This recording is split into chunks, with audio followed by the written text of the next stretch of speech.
All right, we are live again. Alexander, long time no see. Absolutely. Two Ha- lives in the space of a day. But there we go. Events. There's a famous prime minister in Britain, Macmillan, who was asked, "What do you most fear?" He said, "Events, dear boy, events." There we go. Events. Yep, absolutely. Let's see. Are we live? Is everything all right? Yeah. Just 1 second, Alexander, because I set this Yeah. up so quickly. Yeah. I'm not. Yeah, I think we're live. Yeah, Peter, Yeah. are we live? Yeah. Yeah. All right. Yes. Absolutely. Okay. Excellent. Alexander, we had the phone call Yeah. between Trump and Putin. It ended about, I want to say, about an hour ago, let's say, give or take. Yeah. Yeah. And we have the readout from the Kremlin, which is the one that I think Yeah. matters. This is the readout from Absolutely. the Kremlin, Absolutely. right? Yeah. And you sent me the readout. So before we went live, you sent me the readout. So what is going on?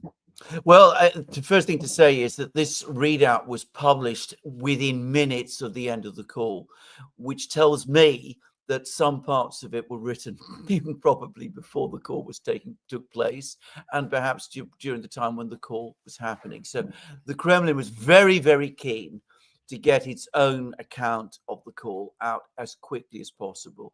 And it's not surprising. There's been so much misrepresentation and distortion of things that, it's understandable that they would want to go live on this. So first things first, Putin has given away nothing. I think that is an important thing. There's a lot of speculation on some parts of the internet that Putin was going to agree to the ceasefire, the unconditional ceasefire, that he was going to accept the European peacekeepers, all of those things, that he was going to walk all of that back.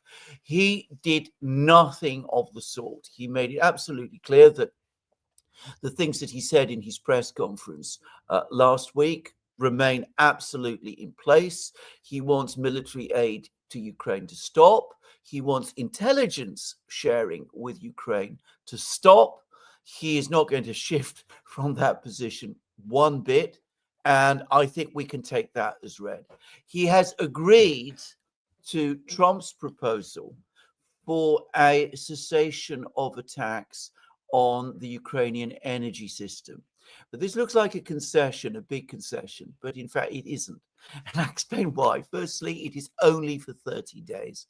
Now, if you follow Russian missile strikes with the care and attention that Alex and I do, you will know that they usually happen in over periods of 30 days. You have one big strike, and 30 days later, when presumably they've manufactured more missiles and have kept an eye on what's going on in Ukraine, that's when they launch the missiles again. So actually, it doesn't make any difference. And notice it's a ceasefire, so it's presumably a bilateral ceasefire. If the Ukrainians breach it by launching drone attacks on the Russian energy system, as they're very, very likely to do, it's entirely possible that the Russians will say that the ceasefire is breached and they can go back and start launching missile strikes again. So this isn't actually a concession. I want to say that to the people who are watching this program. Obviously, and it's entirely understandable why, Trump will treat it as one and will say that it is one. And one can understand why. And one should not criticize him for doing that, because he has to come back and show to people that he's getting things from Putin. But we, the community, know a bit better. The other thing is about this no interference in shipping in the Black Sea. There's never been any real interference in commercial shipping in the Black Sea, not at any point in the war. This is a misunderstood issue. Much talk at various times about a Russian blockade, naval blockade of Odessa. We had something that sort of resembled that in the first weeks of the war. But in practice, the Russians have never interfered with commercial shipping from Odessa. They know perfectly well that if they did, it would be extremely badly received by many of their friends in the global south who continue to import grain and foodstuffs from Ukraine. So it's important to say this. Putin conceded nothing. He made his point that there has to be a full resolution. It must address the root causes of the conflict. He impressed on Trump that he is keen to get a negotiated solution. And just as I said, by the way, in a video that I've done earlier today, which you'll be seeing on my channel in a very short time. Yeah. Exactly. I said that they would set up an expert meeting to talk about how possible ceasefire might be worked out. And that's exactly what's happened. You find the reference to the expert meeting in this readout. I also, by the way, said that what Trump was talking about power stations and ports was probably a tax on the energy system and on shipping in the Black Sea. I said that also in my program. And nobody's called me, by the way. It's just that, we follow the news. Alex and I follow this very, very closely. So we could see how this was coming, but that's what we do. Alex said in our latest live, we do 25 programs a week or something like this. Well, doing 25 programs a week means that we have our finger on the events and we can see the way things are going. The most important single paragraph in the readout, by far the most important, is one which says, if I can just get hold of it, it says the following. The leaders confirmed their intention to continue efforts to achieve a Ukrainian settlement in a bilateral mode, including taking into account the above-mentioned proposals of the US president. For this purpose, Russian and American expert groups are being created in a bilateral mode. In other words, from this moment on, the negotiations are between Russia and the United States directly.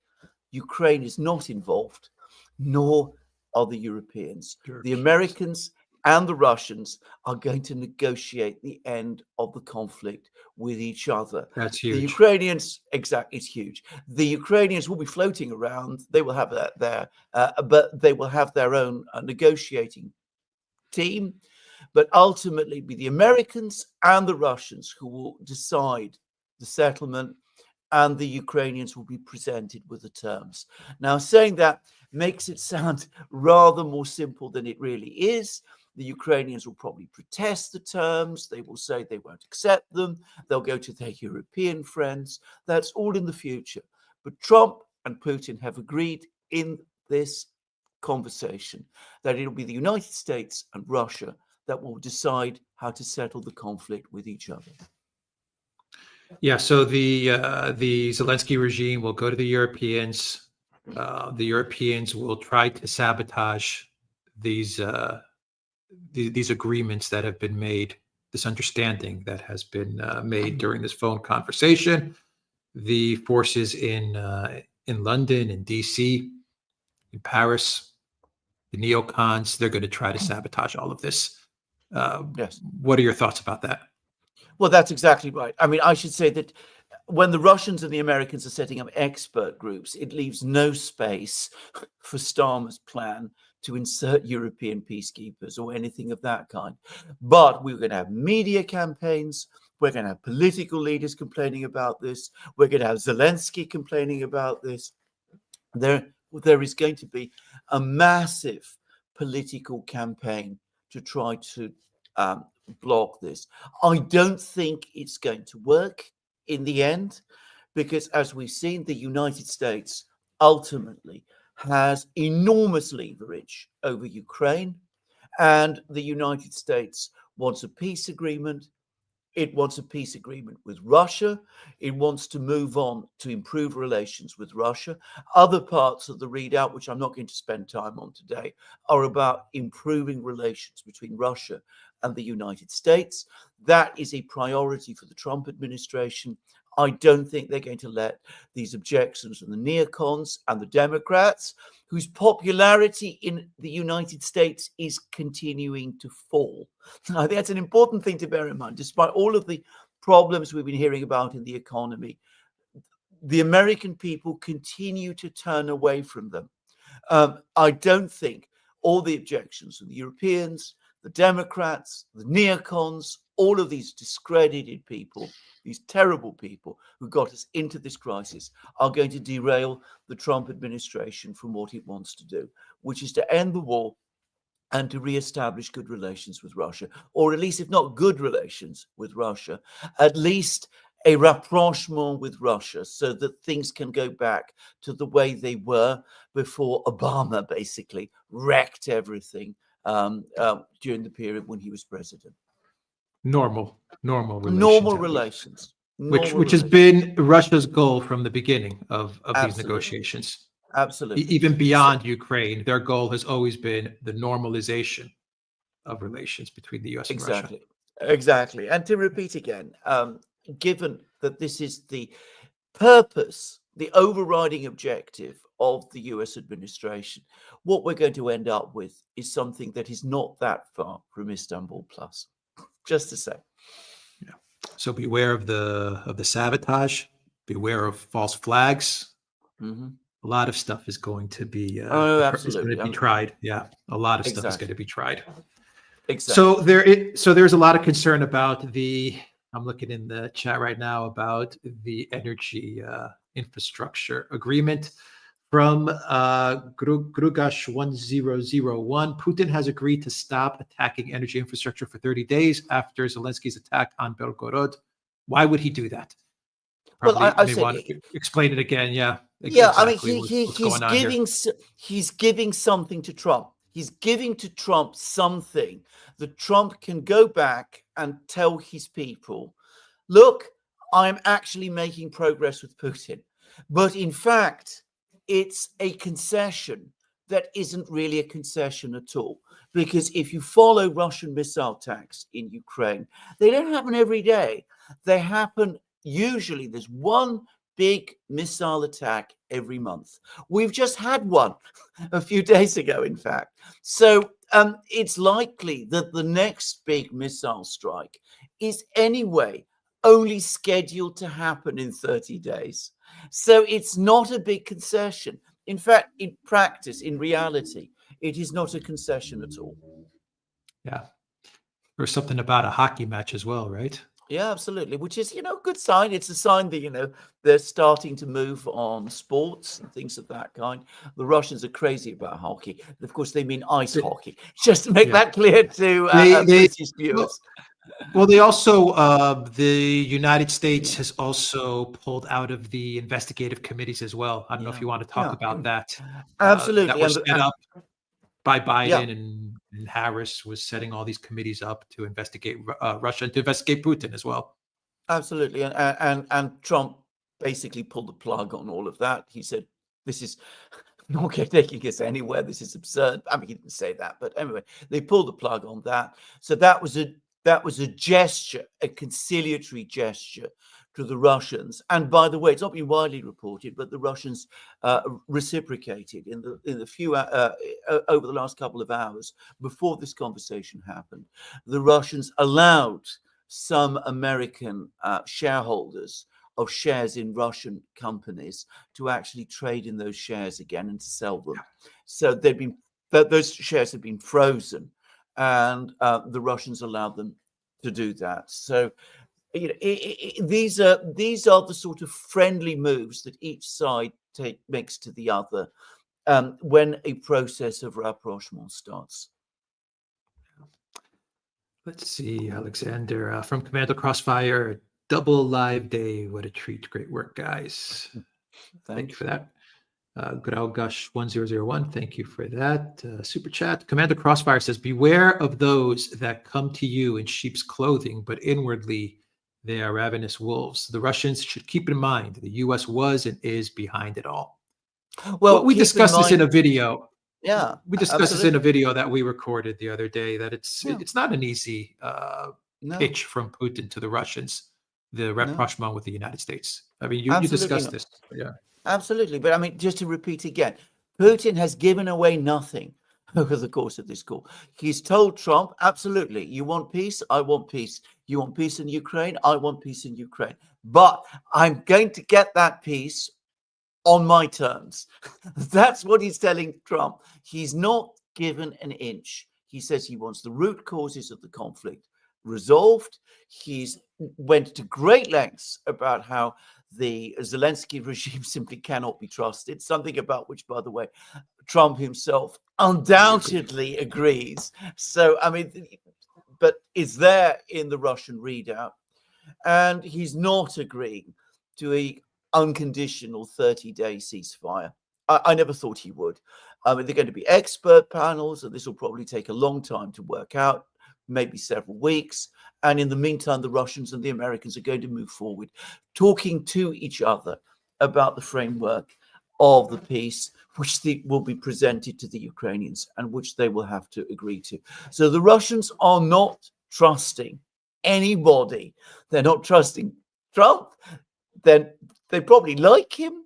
They probably sense that this man has good intentions, but they know perfectly well that in 4 years' time he'll be gone. And they also know perfectly well that he's got lots of opponents in the United States. They're not giving anything away. So, I don't think the Russians need your advice. I mean, it's good that you highlight this fact on our lives, because it's important for us to be reminded of this. But I don't think Putin, who's, by the way, delivered a very powerful speech to a group of industrialists about how Russia should not expect sanctions relief, any substantive sanctions relief. I don't think the Russians are fooled, or at least, are naive at all about this process going forward. Explain why it's important, Alexander, for the readout to say that Ukraine, that Zelensky cannot be trusted. I think that's important that it's in this readout, in the form of a phone call between Trump and Putin.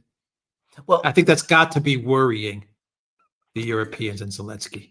It's going to terrify the Europeans, and it's going to horrify Zelensky. I mean, the Americans and the Russians, I'm sure they didn't talk about it explicitly over the course of this conversation, but those words in that readout from Putin and what Putin actually said to Trump, what Putin is saying to Trump is, for God's sake, get rid of this man in Kiev. Zelensky is impossible. The whole crowd of people that surround him are impossible. They have consistently obstructed, ever since the 2014 Maidan coup, every attempt towards a resolution, a negotiated resolution of this crisis. They will do so again. You have met Zelensky. You've seen what he's like. You've seen what the people around him are like. You know as well as we do that we cannot achieve peace through negotiations with these people, because even if they appear to make concessions, as they did to your people in Jeddah, they will immediately walk them back, as they, by the way, have done directly after that meeting in Jeddah.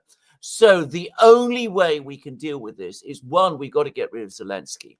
And if we can't get rid of him now, we have got to sort this thing out together, because there's no other way. All right. Annie P13, thank you for that super chat. Alexander, a question from Bad Wolf FTX. Does the readout address continued military support to Ukraine? Yes, it says that there must be no further military aid to Ukraine and no more intelligence sharing. And that's the only basis upon which the Russians would even consider a ceasefire. So, I mean, it's there. It's actually there in the readout. Elza says, in case Trump and Putin have divided the world, will Germany be split in two parts again? I'm just asking for a friend who would like to go to the eastern part in time. But German media is in panic.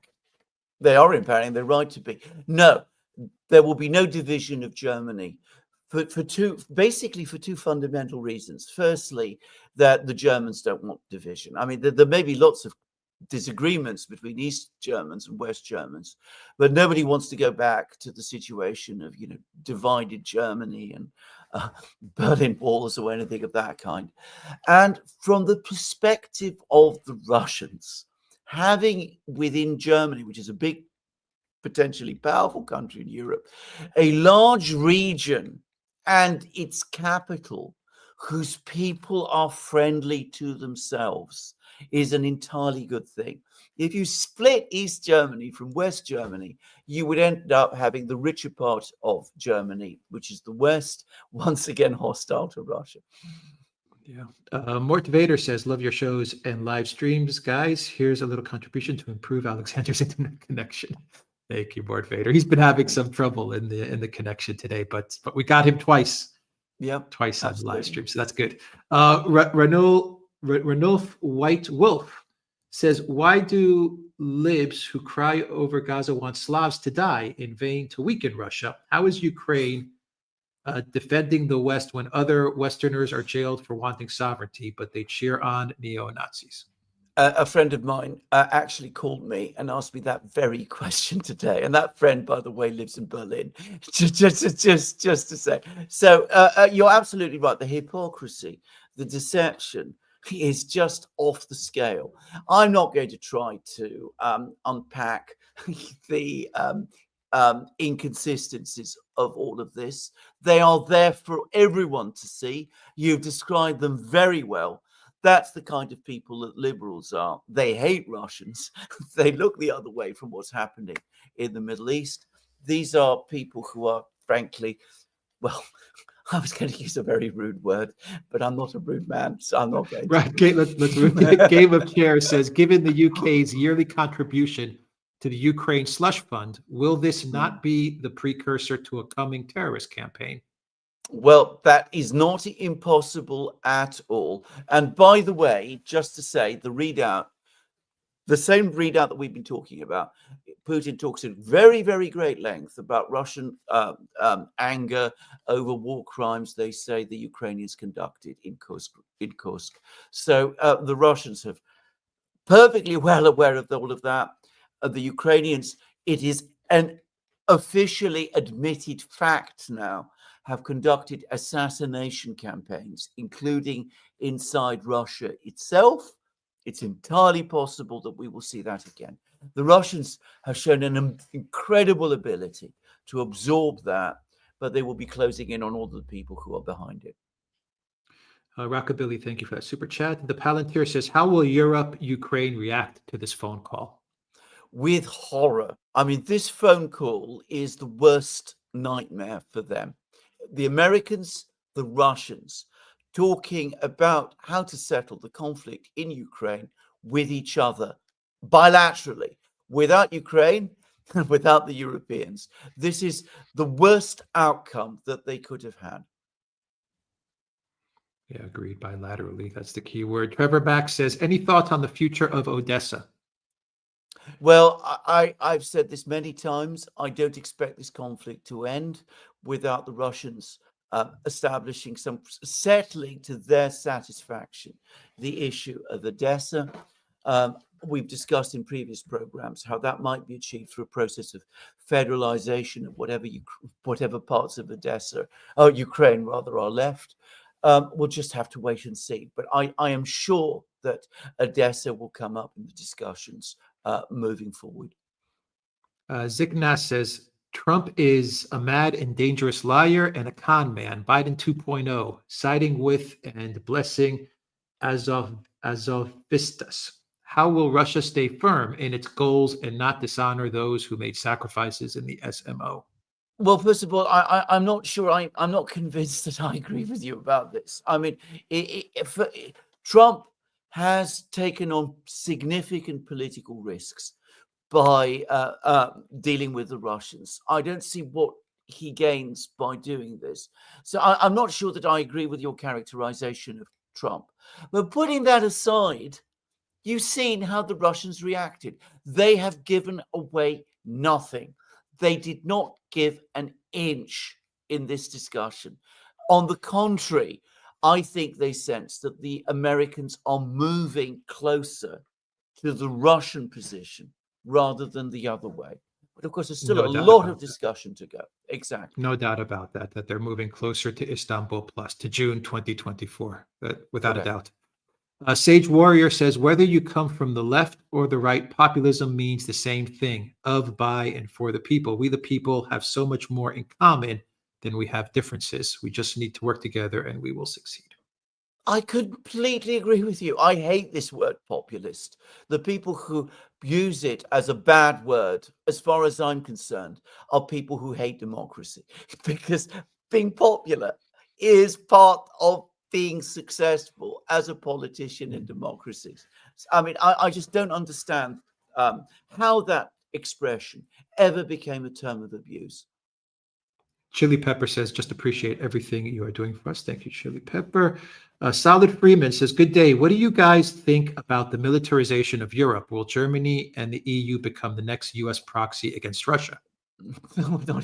They won't become the next US proxy against Russia. They will become the next, how shall I put it, the next collapsed economy, the next broken state, or whatever it is. I mean, that's where this is going. I mean, we've had that vote today in Germany.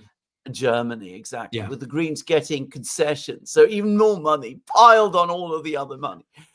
This is, anybody who knows Germany as well as I do would tell you that this is a complete disaster in the making. We've been saying it for about 2.5 years now, that the future of Europe is going to be tourism and putting money into military adventures. Yes. For 2.5 years, we've been saying that. Yeah. That's exactly where they're heading towards. There's tourism, and there's going to be Mm. putting money in all of these military slush funds. That's exactly what they're doing. Absolutely. Yeah, absolutely. Trading Wizard said, do you not think that once a peace treaty comes in effect, Ukraine will rearm with European help to the teeth, and the next major conflict seeds will get sown? That time, it could be even a greater conflict. Maybe Russia is making a mistake. Right. Okay. Now, this is a very good point. I think, first of all, that the peace treaty, if it comes, will contain provisions to prevent that. I mean, the Russians will insist on limitations to the size of Ukraine's army and the kind of equipment it has and that kind of thing. That was part of the original Istanbul draft agreement. There were still lots of issues to iron out there, but the Ukrainians conceded reductions in their armed forces. So if the Ukrainians go back on all of that, the Russians will be able to see it because they'll be able to keep track on what the Ukrainians are doing.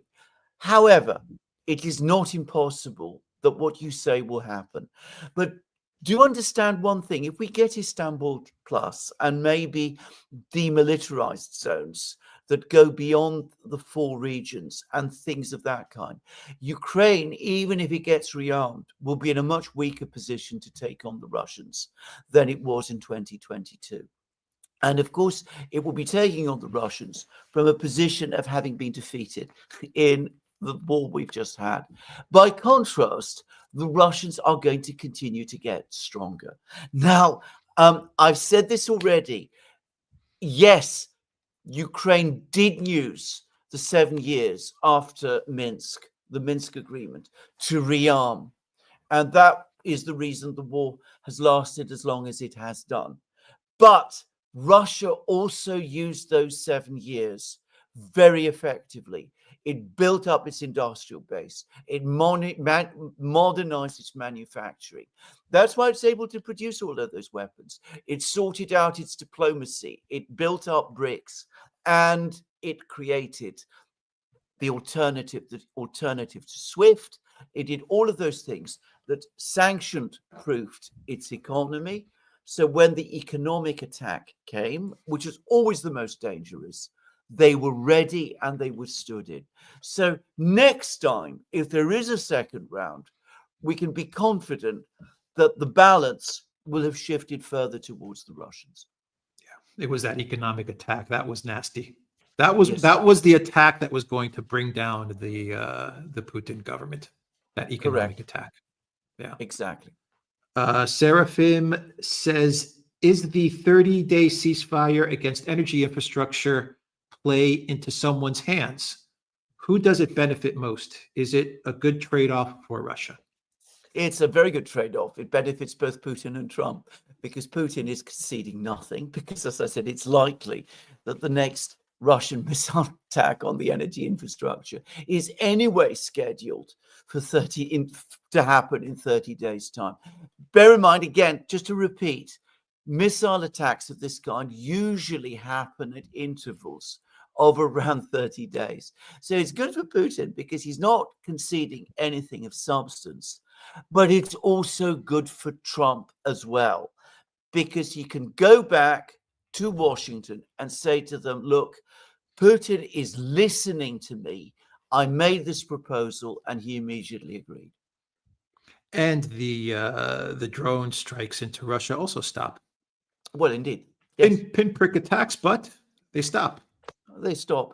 Well, pinprick attacks, which do kill people. Yeah, which kills. I mean, people have died as a result of them. Yeah. Exactly. So those stop, and if Ukraine breaks this agreement, then the Trump administration is going to see that. So it's going to work against the Zelensky regime. Commando Crossfire says these last few years with Russia and the United States at each other's throats has been a godsend for African states like Niger plus North Korea. Hopefully, they will not forget.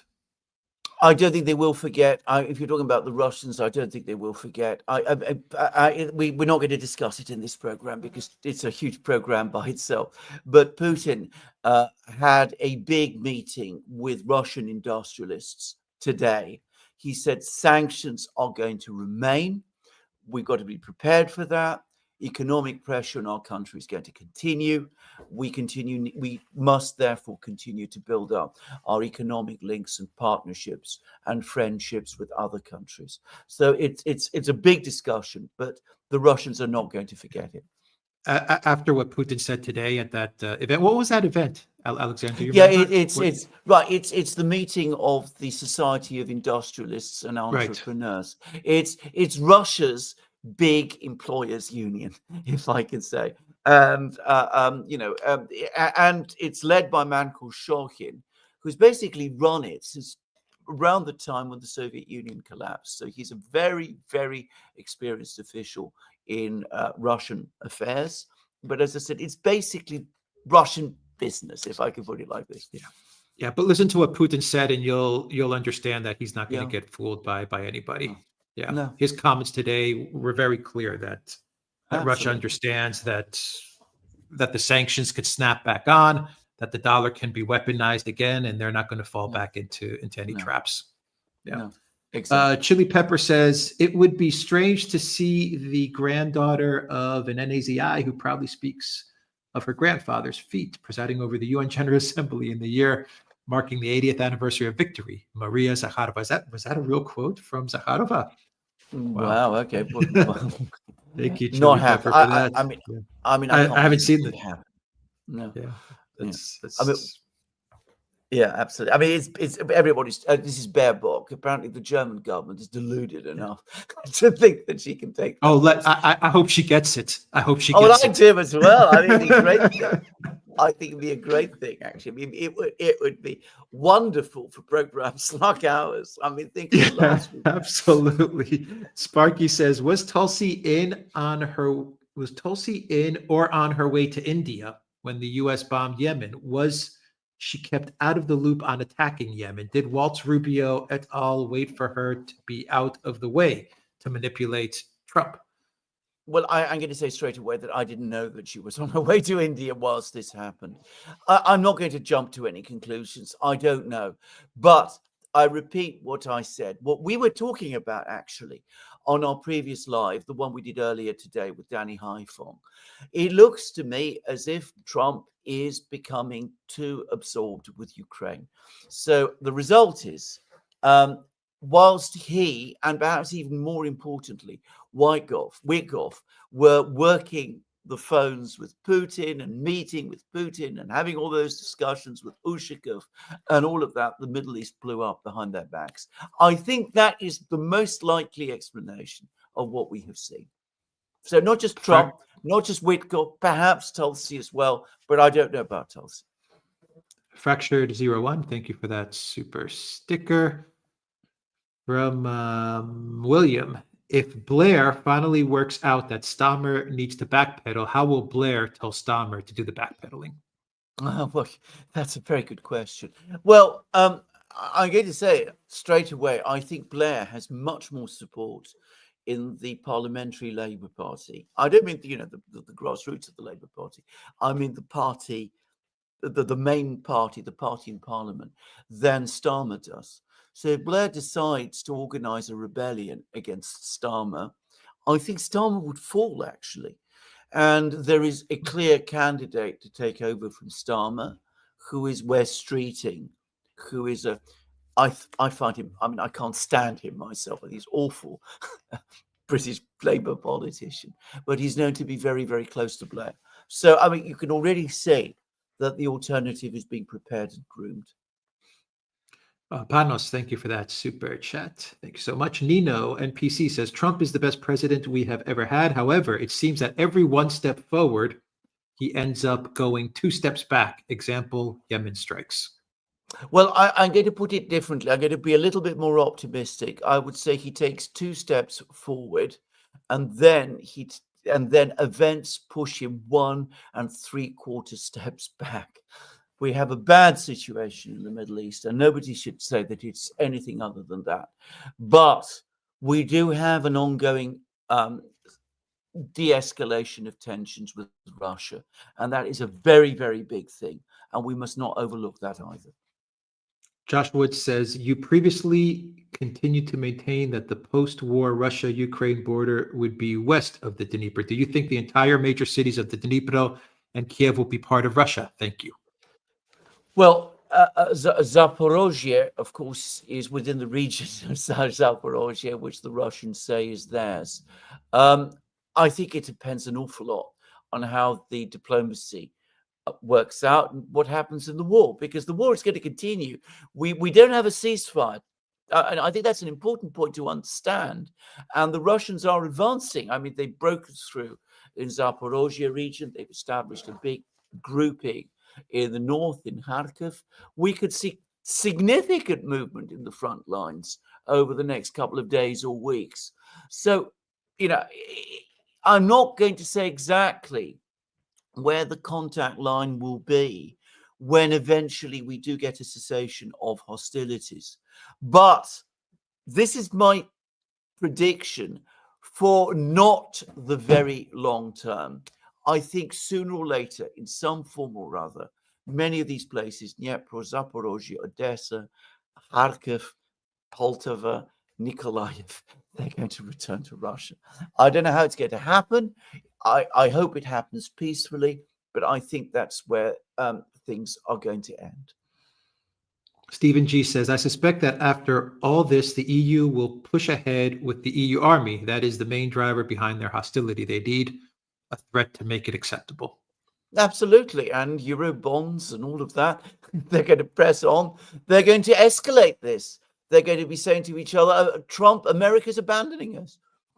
Now, of course, they're going to be doing all of this, trying to maintain the hysteria, even as US-Russia relations are rapidly improving. So they're going to have to create a war psychosis in Europe amongst the European public, which is under intense economic pressure, despite the fact that relations with Russia are improving. Very difficult thing to do. But, don't underestimate these people. Hysteria is what they trade in, and they're the absolute masters at making it happen. I read in The Guardian, is this true that Stammer is going to be cutting back on, I believe it said pensions or some social service in order to give money to Ukraine? And he's saying it. Yeah, I'm cutting back on this so I can give it to Zelensky. You're absolutely right. Of course, nobody's making the second connection, but he's giving £3 billion to Ukraine, and he's cutting £6 billion from the disability budget for people who've got disabilities. So, you could have kept back that 3 billion for Ukraine, that would have meant that the reductions in the disability budget would have been less. But of course, disabilities, people, who have amputees and people with multiple sclerosis and all of those things. But of course, the reality is that the 6 billion covers all of this, the 3 billion that Ukraine, it's not really 3 billion. It's a lot more than that. If British aid for Ukraine stopped, these cuts would not be needed, because there's been some analysis of this in Britain. I don't want to name names because I don't want to embarrass anybody, but there's been some analysis and of these figures of British aid for Ukraine, and they show that it's costing Britain much more than the official figures admit to. Shameful. Cutting back from the disability. That's shameful. Yeah. Axel O says, what happens when the next U.S. administration walks all this back? Well, that is what the Russians are worried about and what they're preparing. I found they're not worrying about it. What they're expecting, no doubt, or telling themselves is likely to happen, and they're going to prepare for it. So they will take what they can. They will rearm how they can. They will try to get a government in Kiev that they can work with, and when it all turns round, well, they'll be in a better position then, because as Putin also said over the course of this conversation, of this speech that he gave today, they'll also be moving forward with all the BRICS digital platforms and payment systems that were talked about in Kazan. So a major part of his speech today as well. Yvonne says, thank you for your great work. Thank you, Yvonne. Christina says, since we refer to this conflict as a proxy war between the U.S. and Russia, a peace plan should be developed between these two parties. Absolutely. It was a breakthrough when the Americans finally admitted that it was a proxy war, for exactly the reason that you said, because that makes the Americans a direct party in the war, and that's why they are able to negotiate with the Russians. Darren Levy says, always great to catch a live stream. Thank you, Darren. Eric Waits says, great work. A lot planned to leave Ottawa in about 6 months. We'll be doing a show on Canada, actually, a live stream on Canada soon. So keep an eye out for that. Matthew says, does today make a wider European war any more or less likely? Well, I don't think it makes it more likely, but don't underestimate the dangers of this situation. I mean, there are a lot of very, very angry and frightened people in Europe today. Tatiana, thank you so much for that super sticker. Tatiana Carr-Mitchell, thank you so much. Mark, thank you for the subscription to the Durant community. Tyler Durden says, these negotiations are just a sideshow. This conflict will be decided on the battlefield. Quite possibly. I mean, if the Ukrainians dig in, which they could do, if there's a band-right coup in Kiev, which is not impossible, then I think the Americans will walk away, and then the Russians will win. It is not impossible that it could end like this, but at least for the moment, the Americans and the Russians are talking, and they're trying to find a negotiated solution which suits them. And I've discussed in many programs, I'm not going to do so now, why the Russians might want that solution with the United States. Elza says, quote from Annalena 360, my grandfather defended Königsberg, Kaliningrad, heroically. No comment. Yeah, absolutely. Quite true. She did say. Nino says, do you guys plan to have Robert Barnes on anytime soon to discuss the U.S. politics and legal pushback Trump is having with his executive orders and policies?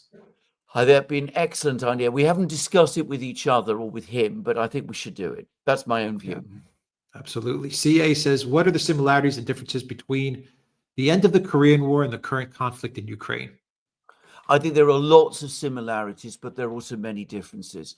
The similarities are that the United States decided that it had to end the Korean War, where the military balance, by the way, was starting to shift against it. It also found that it had great difficulties getting its South Korean proxy, Syngman Rhee, who was an awful, horrible, corrupt dictator, by the way, just saying, to work with them. just like Zelensky today, he did everything he possibly could to obstruct and make impossible the negotiations. But there are also important differences, one of which is, first of all, the United States was directly involved in that war. American troops were there.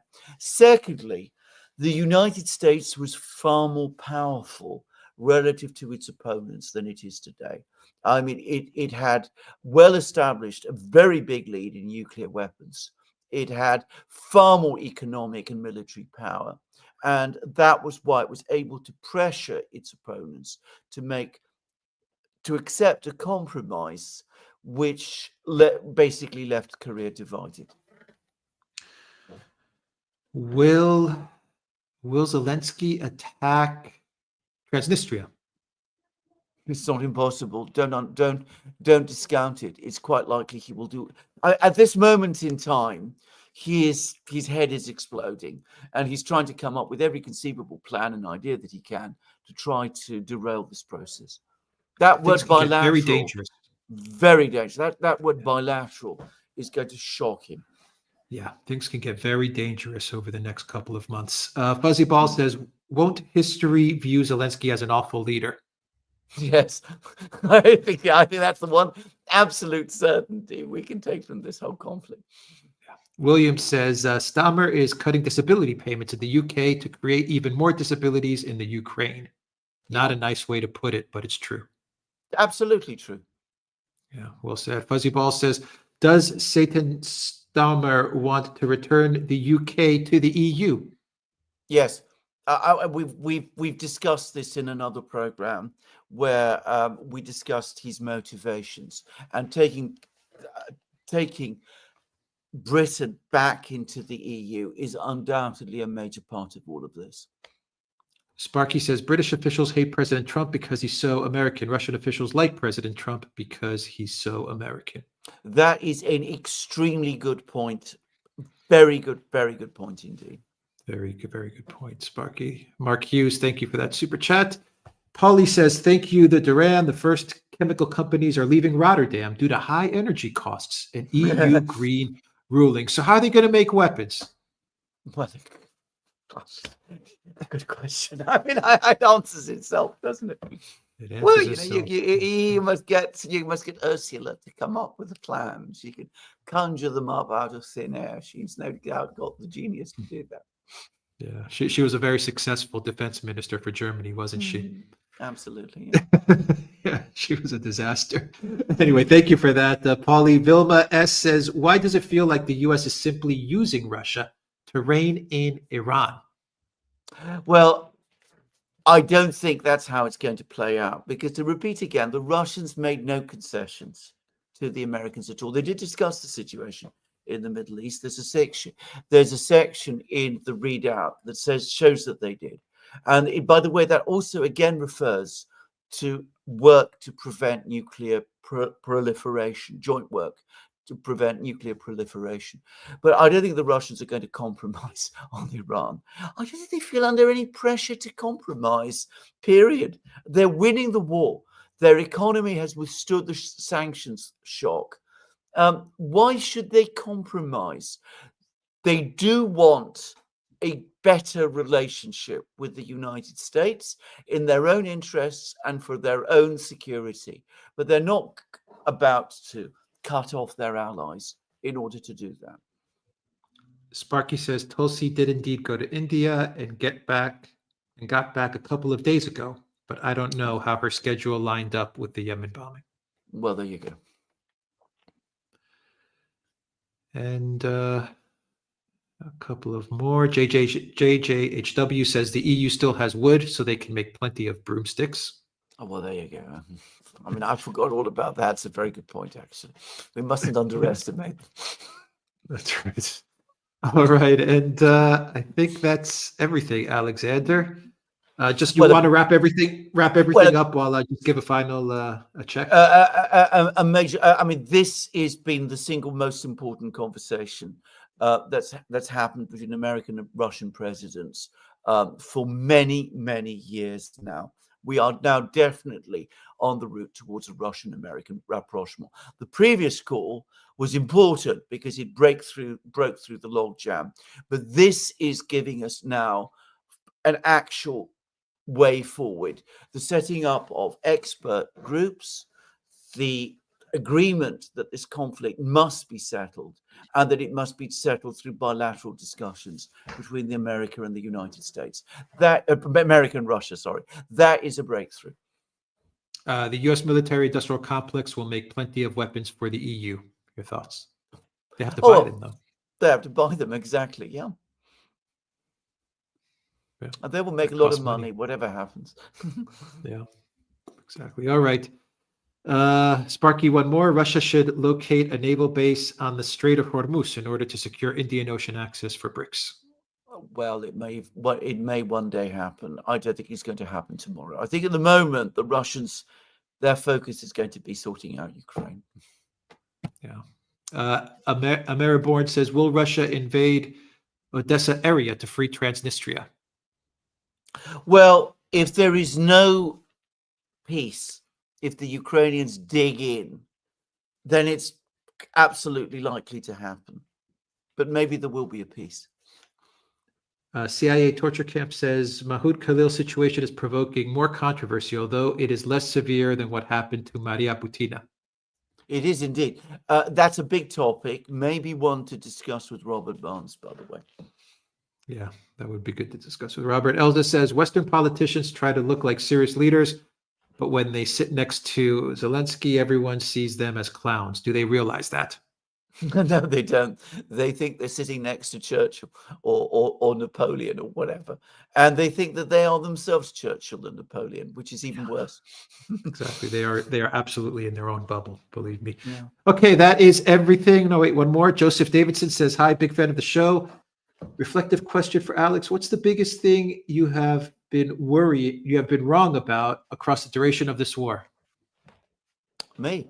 Is that a question to me? Yeah. I mean, I'll tell you straight away. I mean, I thought when the war began, remember, I get to say this again, I'm not a military person. I assumed that all of those claims about the Ukrainian army being in a state of, a decayed force were true. So I did not expect the Ukrainian army to fight as toughly as it did. And I was absolutely wrong about that, and I've said this many times. And the support that they got from the entire collective West, the money, the weapons, everything. No, that I never anticipated. I mean, I didn't understand that. I don't think anybody outside understood then the extent of the West's commitment to Project Ukraine, and that commitment, which is obviously there long before. But as I said, if you want me to say a mistake, as I said, I greatly underestimated how the extent to which the Ukrainian army had been built up. Matt Hubert says Putin has all the high picture cards. Global power now balances in Russia's hand of play, military, industrially, and economically. Yes, I think that's a very good way of describing it. He does. AZ Mary says, I'm so looking forward to the U.S.-Russia hockey match. So am I. I'm going to watch it. It's actually a big deal. It's actually a big deal. They're going to have a match. Yeah, absolutely. Okay, that is everything. Thank you to everybody for joining us on this live stream. Everyone watching on Odyssey, on Rockfin, Rumble, and Locals, our amazing Locals community, and YouTube. Thank you so much for joining us. Thank you to our moderators for this second live stream. Peter in the house. Thank you, Peter, for moderating this stream. And I think it was just Peter. Oh, no, and T. Jordan. Thank you, Peter and T. Jordan. And thank you for all the questions, all the comments. Alexander, we got your video, which is coming up. But I believe, once again, you recorded that video before the readout was released. Long before the readout was released. But everything that you say in the video turned out pretty much in the readout. Absolutely, because we both work very hard, and it gives us that feel of events. Before the conversation itself took place, but it takes time for videos to be processed and to come through. And I said at the start of the video that by the time you watched it, you didn't know the results of the call. Now Okay. we've had the privilege of doing this program today to you, our community, and it has been wonderful as always. Okay, so that'll be up in about 30 minutes. So Yeah. looking forward to seeing that one. All right. Okay. Take care, everybody. Yeah. We will see you again soon. Mm.